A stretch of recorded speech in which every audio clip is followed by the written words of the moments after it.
მოგესალმებით მეგობრებო.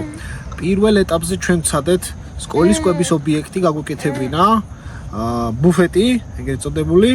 სადაც ძალიან ბევრი ბიუროკრატიული პრობლემებით შეგვექმნა ბარიერები, თუმცა მივედით იმ ეტაპზე, რომ ეს ყველაფერი განვახორციელეთ და გამოვყევით, ნახეთ ყველა ეტაპი, რა გავიარეთ და რა შედეგები მივიღეთ ამ ბიზნესში. საქართველოს ელექტრონულ აუქციონზე e-auktion.g ასეთი საიტი არის, სადაც სკოლები და არა მარტო სკოლები, სახელმწიფო დაწესებულები გამოყოფენ ხოლმე საიჯარო და არა მარტო საიჯარო შესყიდვად შეგიძლიათ ნებისმიერი სხვადასხვა სახელმწიფო ქონების გამოვიტანეთ, გამოაქვთ აუქციონზე და აუქციონზე ხშირად ხდება ხოლმე ისეთი სიტუაცია, რომ არაფერი გამოვიდა. ბევრი წლის შემდეგ მივიღეთ რამოდენიმე სკოლისგან თანხმობა და უშუალოდ მივედით იმ კონკრეტულ ლოკაციებზე, სადაც ვიცოდით, რომ კვების ობიექტები არ ჰქონდათ კონკრეტულ სკოლებში. დირექტორთან გასაუბრებების შემდეგ იყო რაღაც უარი, ნეგატივი, იყო რომ გვინდა, მაგრამ ძალიან სარემონტოა კონკრეტული ფართი. თუმცა სამ სკოლიდან გამოიტანეს აუქციონზე ჯარით ტერიტორია. თუმცა თანხა იმდენად კოლოსალური და მაღალი იყო, რომ კონკურენციაც იმდენად მაღალი, არ ვიცი მე რატო იყო ამხელა კონკურენცია კვების ობიექტებზე, რეალურად ვიცი რომ ბევრი მსურველი არ არის და სპეციალურად ამიტომ ვცადე ეს კონკრეტული ბიზნესი უკვე 8 წელი და 10 წელია ბევრ სკოლაში კვების ობიექტი არ არის და როგორც კი გამოვატანინო აუქციონზე სხვადასხვა სკოლებს, ავიდა თანხა 18,000-ზე, 27,000-ზე. ეს თანხა რო გავყოთ თვეების მიხედვით თუ რამდენად მაღალია, ხო? ანუ იქნებოდა დაახლოებით 1000 ლარზე მეტი, 2000 ლარამდე უწევდა დაახლოებით ყოველ თვე გადასახადით და რა უნდა ივაჭრო ისეთ სკოლაში, სადაც 1000 ბავშვი სწავლობს. როგორ უნდა გადაიხადო თვეში მხოლოდ იჯარის 2000 ლარი.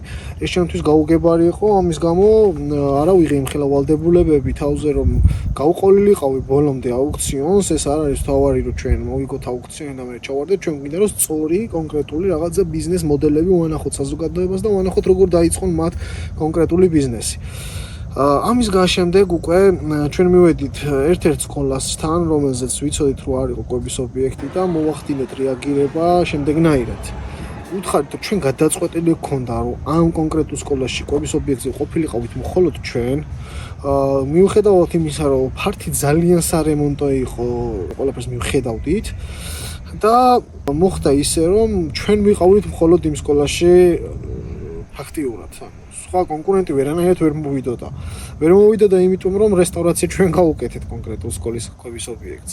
შევიტანეთ სხვადასხვა ასე ვთქვათ დაშვებული პროდუქცია და გავიმზადეთ იმისთვის რომ მიგვეღო პირველი ასე ვთქვათ კლიენტები კვების ობიექტზე. თუმცა ეს უკვე ბევრად რთული იყო ჩვენთვის ვიდრე კონკრეტული სკოლის მოძიება.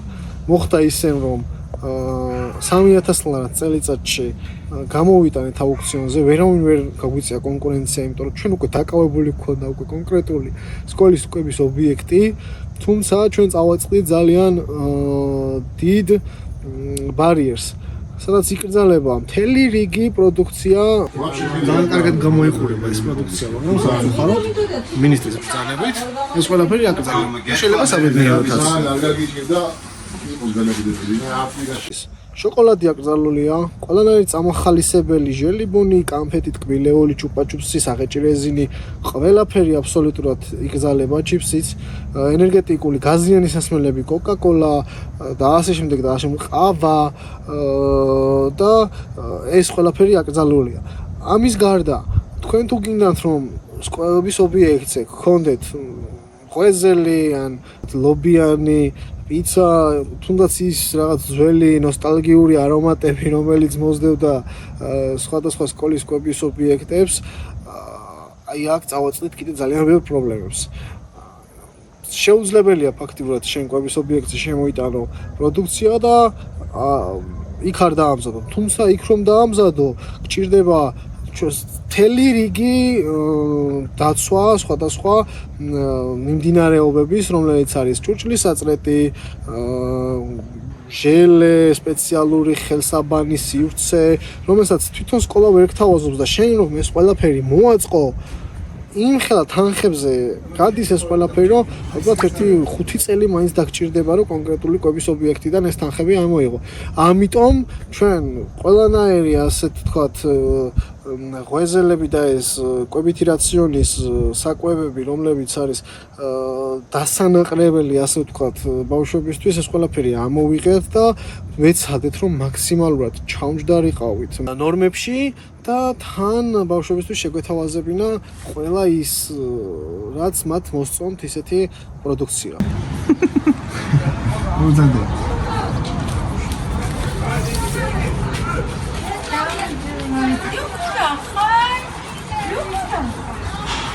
ფაქტიურად ჩვენ შევქმნით ლარიანი ბუფეტი. Როგორ შევძველით ეს ყველაფერი, შეგიძლიათ ნახოთ ჩანართ ვიდეოებში, ჩხირი, ბურბუშელა, სასახემსებელი რაღაც დონატები და ასეთი პროდუქციები, რომლებიც საკმაოდ მაღალმარჟიანი გამოდგა. მაინც მაღალმარჟიანში გულისხმობ, ერთ-ერთში მაინც რჩებოდა ყველა პროდუქციიდან. ანუ ვცდილობდით, რომ შეგვეძინა ისეთი პროდუქცია, რომელიც ღირდა 50 თეთრი ან უფრო ნაკლები და ამას შემდეგ ჩვენ გავყიდით მხოლოდ ერთ ლარად, რომ ბავშვებისთვისაც ხელმისაწვდომი ყოფილიყო ყველაფერი. ჩვენ კვირის განმავლობაში წარმოგიდგინეთ ის პროდუქცია, რომელიც შევიძინეთ, როგორ ვიმუშავეთ და როგორ ვივაჭრეთ და რამდენი დაგვრჩა მერე დაახლოებით კვირანახევრის ინტერვალში. თან ბავშვებისთვის ხელმისაწვდომად, როგორც გითხარით, მხოლოდ ერთ ლარად ნებისმიერი პროდუქცია. დისტრიბუცია რეალურად შეუძლებელია, რომ მოახდინო ასეთ დროს. დისტრიბუცია გთავაზობს, რომ უნდა გქონდეს გატარებული აბსოლუტურად ყველანაირი ხარჯი, უნდა წარმოადგენდეს, აი ეს იმას გავს, რომ უნდა გქონდეს 5 წლიანი ხარ სტუდენტი, კურსდამთავრებული და უნდა გქონდეს 5 წლიანი გამოცდილება იმისთვის, რომ აგიყვანოს სამსახურში. აი ამას გავს ეს ყველაფერი. ანუ ადამიანი, რომელმაც ჯერ ახლა გახსენე მხოლოდ რაღაცა ობიექტი, ამ შემთხვევაში კვების ობიექტი სკოლისთვის, შეუძლებელია დისტრიბუცია მოგიტანოს ის პროდუქცია, რომ შემდეგ შენ მოახდინო ამის გაყიდვა, რადგან გჭირდება მთელი რიგი პირობები, რომლებიც უნდა დააკმაყოფილო დისტრიბუციისთვის. ჩვენ ეს ყველაფერი არ გქონდა. სწორედ ამიტომ გადავწყვეტეთ, რომ გლდანში, ანუ ბევრ რაიონში არის თბილისის მასშტაბით ასეთი მაღაზიები, სადაც დისტრიბუციებს მიაქვთ პროდუქცია და შემდეგ როგორც დისტრიბუცია, ისე ყიდიან კონკრეტული ადამიანები ამ პროდუქციებს.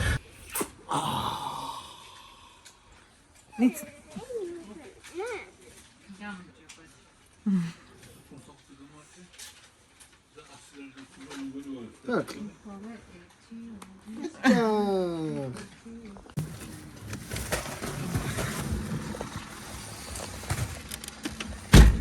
და თქვენ წარმოიდგინეთ, ჩვენ ისეს მოვახერხეთ, რომ კვირანახევარში ამ პროდუქციის გაყიდვის შემდეგ გავათამაშეთ ბავშვებისთვის smart საათი, რომელიც ძალიან გამახალისებელი იყო მათთვის, ანუ თუ დახარჯავდნენ 5 ლარს ბავშვები კვების ობიექტზე, აგდებდნენ საკუთარ სახელს და გვარს ხუთში, რომელიც მე შემდეგ ალბათობის მიხედვით დოლურად ჯობია. და წენდებას რომ დაამთავრებ, ამას შემოგაწვდი და ისინი მეთქი გეტყვი. ჩვენ ისიც მოვახერხეთ, რომ გავათამაშეთ smart საათი ბავშვებისთვის და ეს იყო ძალიან საინტერესო მათთვის. მთელი კვირა ფაქტიურად ყველა ელოდებოდა, როდის გავათამაშებთ smart საათს და მათთვის ეს იყო ძალიან საინტერესო, ასე ვთქვათ, აქტივობა მათთვის. ძალიან ბევრი შემოთავაზება იყო, რომ აი ჩავაგდებ ბიზნესური შემოთავაზებები მქონდა ბავშვებისგან. ამ ყველაფერს ვერ გადმოვხსენთ, ხა ფაქტიურად ვცდილობთ, რომ შეიძლება მოკლე ვიდეოში ჩავთვალოთ ეს ყველაფერი, ალბათ ამას ამოვჭრით. როგორ ხდებოდა გათამაშება? დავუცილებლად ეს მონაკვეთი. 5 ლარის გადახდის შემთხვევაში დოლარს ჩააგდებდნენ ბავშვები თავიანთ სახელს და გვარს და შემდეგ უკვე როცა დაიყვანს კვირინახევრის ბოლოს, ორი კვირის ბოლოს, როგორც კი დაგროვდებოდა ის სახელი და გვარი ბავშვების, ჩვენ ალბათობის მიხედვით შემთხვევითობის პრინციპით ამოვიღეთ კონკრეტული ბავშვის სახელი და გვარი და ძალიან საინტერესო, ძალიან გახარებულები იყვნენ ისინი. ანუ შევძველით ის, რომ გავსულიყავით მაღალ მარჟაზე, ფაქტიურად ერთ-ერთში მოვიგეთ კვირის შემთხვევაში.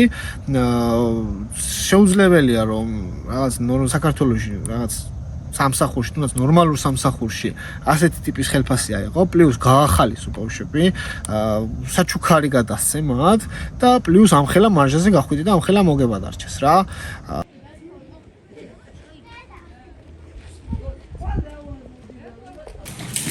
ყოლა აკრძალულია, ყველანაირი გაზიანი სასმელი აკრძალულია.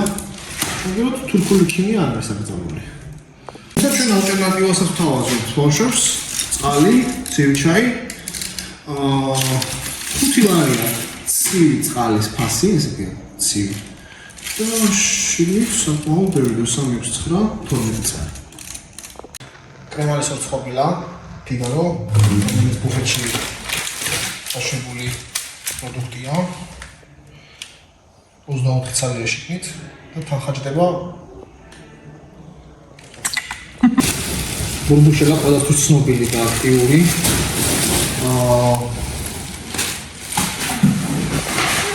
არენიანი ჭირი. საძოვრის საქმე.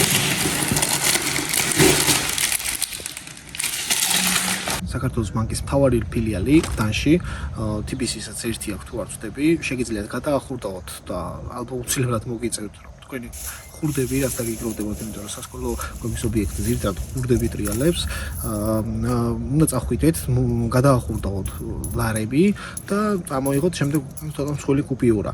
აქვე მინდა მოგცეთ ერთი რეკომენდაცია, რომ ეს ყველაფერი მომახდინოთ შაბათ დღეს დაახლოებით 1 საათ 12 და 1 საათამდე, რადგან სხვა დღეებში არის ბუმი, მოგიწევთ ალბათ 2-3 საათი ლოდინი იმისთვის, რომ თქვენი ხურდა ჩააბაროთ, იმიტომ რომ ძალიან ბევრი ლიფტის ხელოსნები არიან, რომლებიც მთელი ღამეს ათენებენ იმისთვის, რომ დადგნენ და მერე შემდეგ დილით მოუწიოთ რიგი.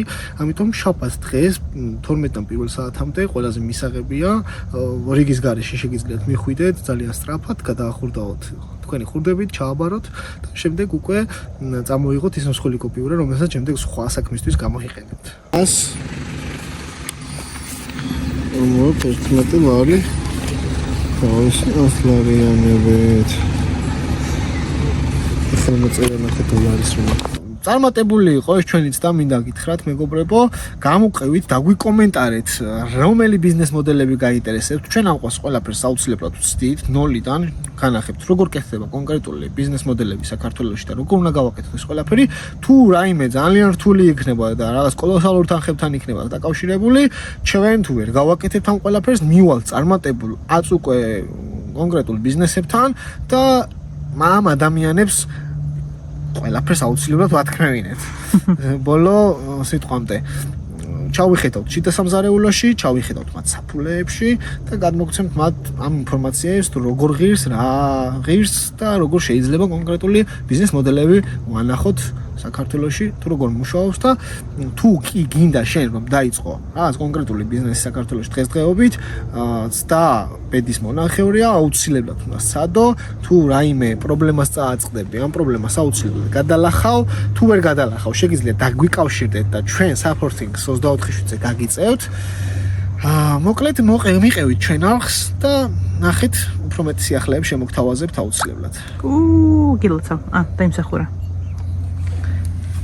გაუმარჯოს ჩვენ წამოწყებას. ძალიან ბევრი მივედმოვედა.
Come on.